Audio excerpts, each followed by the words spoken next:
तो आदाब, नमस्कार, गुड इवनिंग, सत श्री अकाल। एक बार फिर आप तमाम लोगों का स्वागत है क्राइम तक कहानी के इस एपिसोड में। उम्मीद है पूरी फैमिली अच्छी होगी, अपना और अपनों का ख्याल रख रही होगी। लाल किले के सामने हुए दिल्ली बम धमाके की गूंज के बीच एक बहुत बड़ी खबर दब गई, छुप गई। एक ऐसी खबर जो झकझोर कर रख थी। निठारी कांड 2006 का वो हादसा जब पूरा देश एक तरह से सन्न रह गया था। निठारी की एक कोठी के पीछे नाले से एक एक कर जब इंसानी कंकाल निकले और उनकी गिनती हुई तो 19 पर जाकर ठहरी थी। ये 19 बच्चों के कंकाल थे।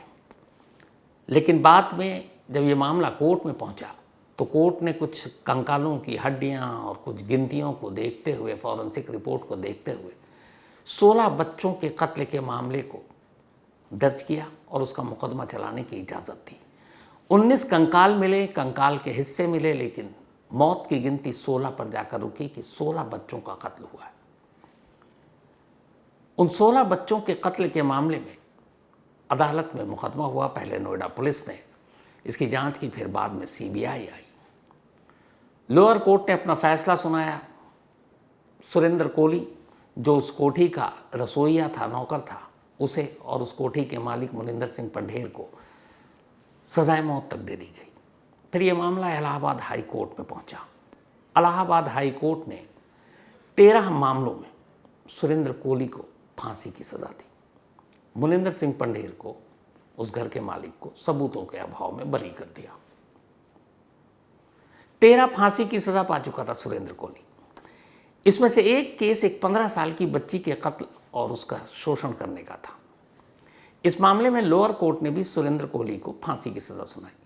बाद में जब ये मामला इलाहाबाद हाई कोर्ट में पहुंचा तो इलाहाबाद हाई कोर्ट ने भी इस मामले में सुरेंद्र कोहली को फांसी की सज़ा ही सुनाई, बरकरार रखी निचली अदालत के फैसले को।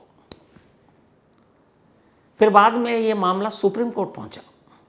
सुप्रीम कोर्ट ने भी लोअर कोर्ट और हाई कोर्ट के फैसले को बरकरार रखा और सुरेंद्र कोहली को 15 साल की उस लड़की के कत्ल के इल्ज़ाम के लिए सजाए मौत दी, फांसी की सजा। तो 3 अदालतें एक मामले में तीनों ही उसे सजाए मौत देती हैं। इसके बाद फिर धीरे धीरे 50 फैसले आते हैं इन मुकदमों को लेकर। 18 सालों में 50 फैसले होते हैं 3 अदालतों के अलग अलग। फिर इलाहाबाद हाई कोर्ट में मामला जाता है। ये 2001 में था जब 15 साल की लड़की के मामले में सुप्रीम कोर्ट में मामला पहुंचा था और तब सुप्रीम कोर्ट ने कहा था नहीं, कोर्ट के फैसले सही हैं, फांसी की सज़ा होगी। फिर 2017 आते आते ये बहुत सारे मामले इलाहाबाद हाई कोर्ट में पहुंचे। इलाहाबाद हाई कोर्ट ने एक एक कर सुनवाई की और उसके बाद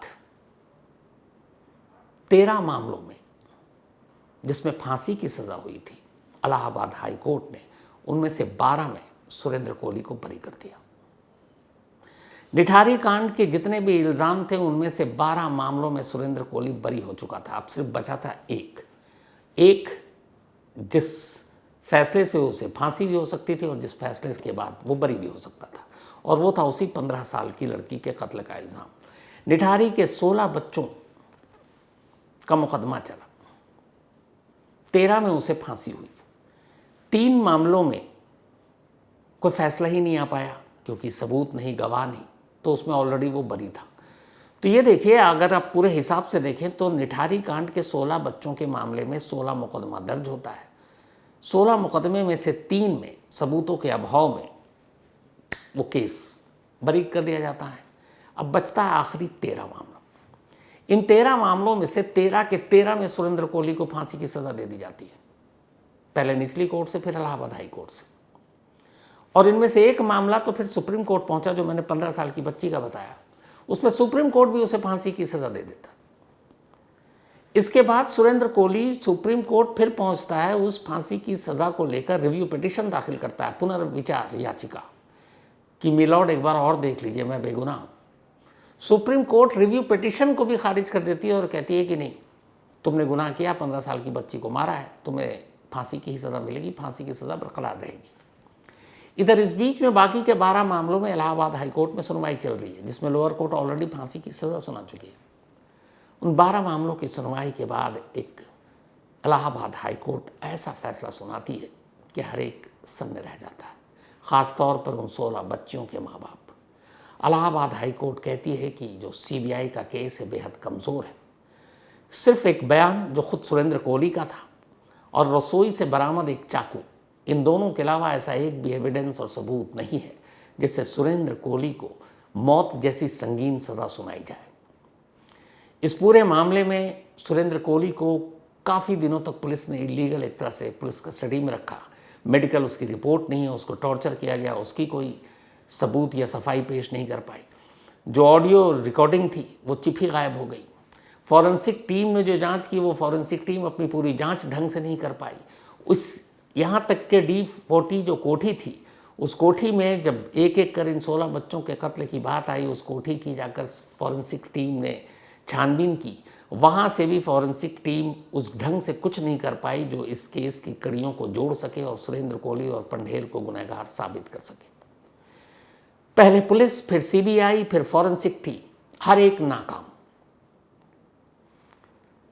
तो इलाहाबाद हाईकोर्ट ने 12 के 12 मामलों में एक साथ सुरेंद्र कोहली को बरी कर दिया। कहाँ सजाए मौत, फांसी होनी है। और ये वही सुरेंद्र कोहली है जिसे एक ऐसी फांसी की सज़ा शुरू में ही हो चुकी थी जिसके बाद ये हुआ कि उसे फांसी दे दो। और तब वो डासना मसूरी जेल में बंद था, दिल्ली से बहुत ज़्यादा दूर नहीं, पर वहाँ फांसी का इंतज़ाम तो था नहीं, फांसी घर था नहीं। तो फांसी घर मेरठ जेल में है।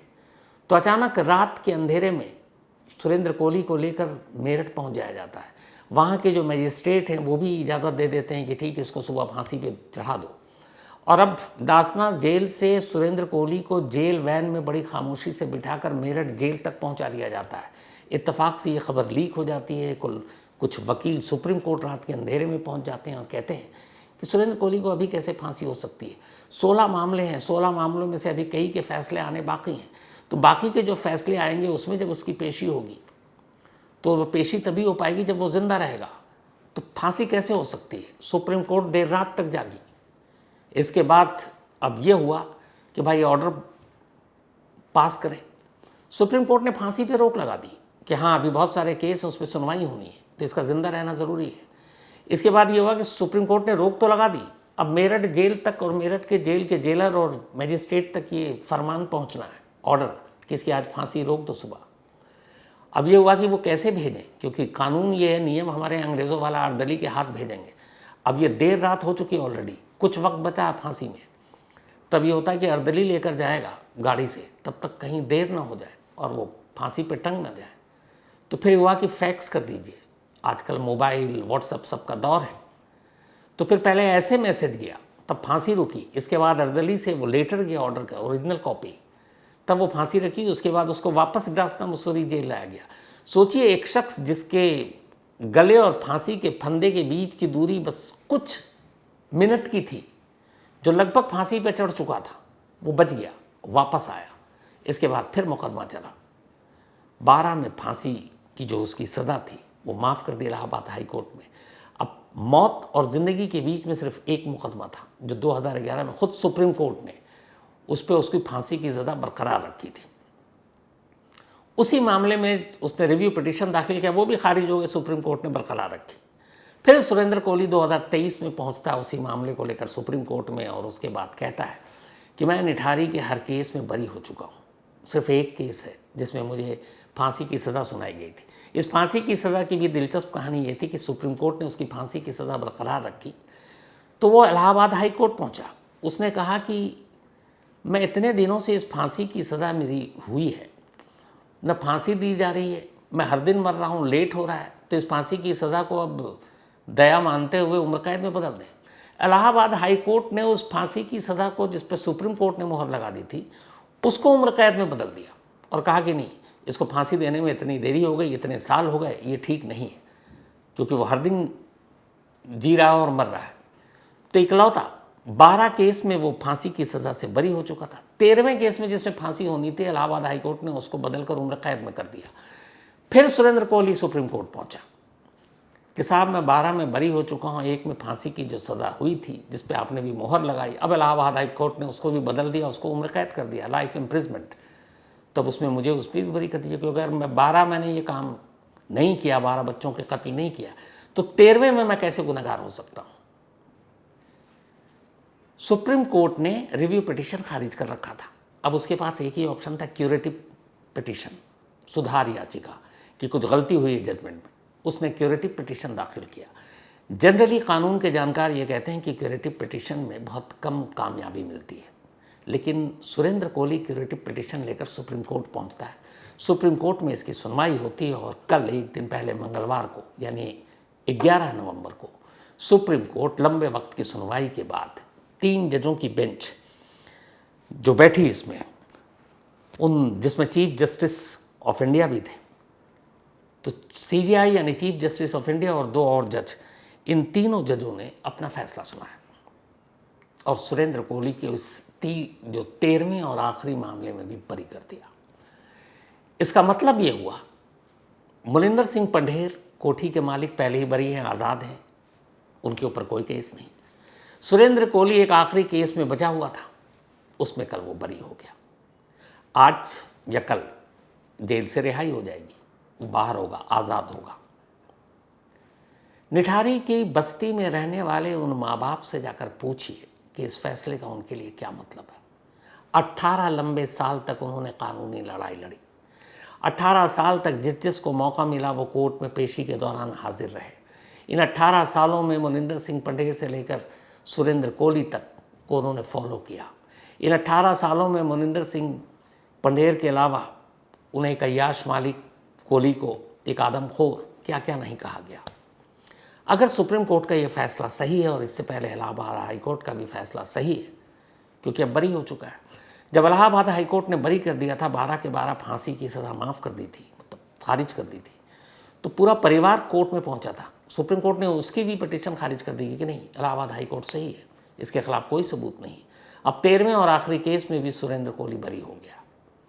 आज या कल से वो एक आज़ाद नागरिक होगा जिसके ऊपर कोई कलंक नहीं होगा। लेकिन 18 साल उसने जेल में काटे। अगर सचमुच वो वाकई बेकसूर है, पुलिस, सीबीआई, एफएसएल, सीएफएसएल, इनकी नाकामियों, इनकी कोताहियों, इनकी काहली का वो मतलब उसको फ़ायदा नहीं मिला है, तो फिर दूसरा पहलू सुरेंद्र कोहली का भी है कि 18 साल तक बेकसूर रहते हुए उसने जेल में सज़ा काटी। इसका जिम्मेदार कौन है? इस दौरान उसका पूरा परिवार बिखर गया। माँ की मौत हो गई, पत्नी तो उसी वक्त बच्चे के साथ छोड़कर चली गई थी उसे कि मैं ऐसे आदमखोर के साथ नहीं रहना चाहती। अगर मान लेते हैं कि सुप्रीम कोर्ट का और इलाहाबाद हाई कोर्ट का फैसला वाकई सही है, मोनिंदर सिंह पंढेर और सुरेंद्र कोहली का कोई कसूर नहीं है निठारी के उन 16 बच्चों के कत्ल में, तो फिर कोहली ने भी तो 18 साल बेवजह सज़ा काट ली। और उससे बड़ा सवाल ये कि फिर उन 16 बच्चों को मारा किसने? कौन है कातिल? मतलब आज के वक्त में 18 साल लंबा मुकदमा चले और 18 साल बाद नतीजा सिफर, ये कि कोई निठारी के बच्चों का कोई कातिल ही नहीं है। कायदे से यही है, वैसे ही जैसे आरुषि और हेमराज का कोई कातिल नहीं है। और क्या इत्तेफाक देखिए कि यही निठारी और यही आरुषि और हेमराज का घर मुश्किल से 5 या 7 किलोमीटर के दायरे में आता है। दोनों की कहानियाँ देखिए कितनी मिलती है। निठारी केस नोएडा पुलिस ने शुरुआत की जाँच, बाद में सीबीआई को दिया गया। आरुषि केस नोएडा पुलिस ने शुरुआत की, बाद में सीबीआई को दिया गया। निठारी केस की जांच एक वक्त सीबीआई के अफसर अरुण कुमार कर रहे थे। आरुषि केस की भी जांच सीबीआई के उन्हीं अफसर अरुण कुमार ने की। दोनों केस का हश्र देखिए। आरुषि हेमराज का कातिल कौन है आज भी नहीं पता।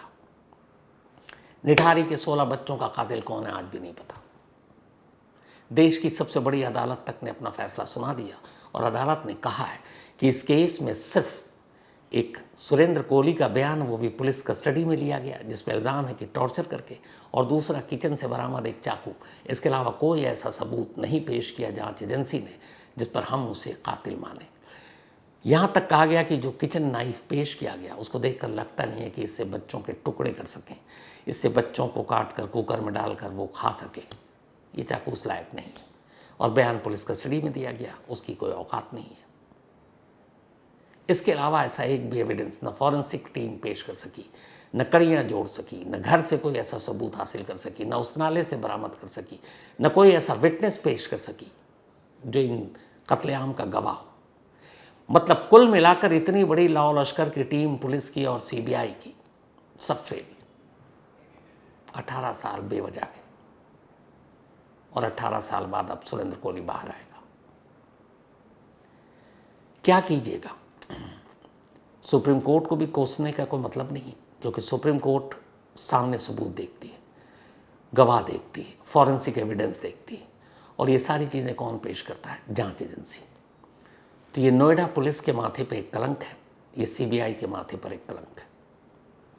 और यही वजह है कि आज 18 साल बाद भी हमें पता नहीं कि निठारी के 16 बच्चों का असली गुनहगार कौन है, निठारी के 16 बच्चों का असली कातिल कौन है, और उन माँ बाप, उनके रिश्तेदारों पर क्या बीतती होगी जब 18 साल के लंबे इंतज़ार के बाद उनके दोनों हाथ खाली हैं, उन्हें पता ही नहीं है कि उनको बच्चों को किसने मारा। और इसी दर्द के सहारे अब जो बचे हुए हैं, इनमें से कई तो गुजर भी चुके, जो बचे हुए हैं इसी दर्द और इसी सवाल के सहारे जिएंगे, हर दिन मरेंगे कि काश एक बार तो पता चल जाए हमारे बच्चों को किसने मारा। पर इस सवाल का जवाब देश की सबसे बड़ी अदालत भी नहीं दे पाई, सीबीआई और नोएडा पुलिस से तो उम्मीद ही क्या करें। तो एक अफसोसनाक फैसला जो दिल्ली धमाके के बीच में दब कर रह गया। अब सुरेंद्र कोहली बाहर होगा, पंढेर पहले से ही बाहर है, निठारी के कातिल कौन है, बस ये बड़ा सा क्वेश्चन मार्क सवाल छोड़ गए, और इन्हीं सवालों के साथ अब वो परिवार अपनी बाकी ज़िंदगी गुजारेगा। अफसोसनाक। इस अफसोसनाक कहानी में इतना ही। अब आपसे मुलाकात होगी रात 9 बजे दूसरी कहानी के साथ। तो तब तक अपना और अपनों का ख्याल रखिएगा। Thank you very much.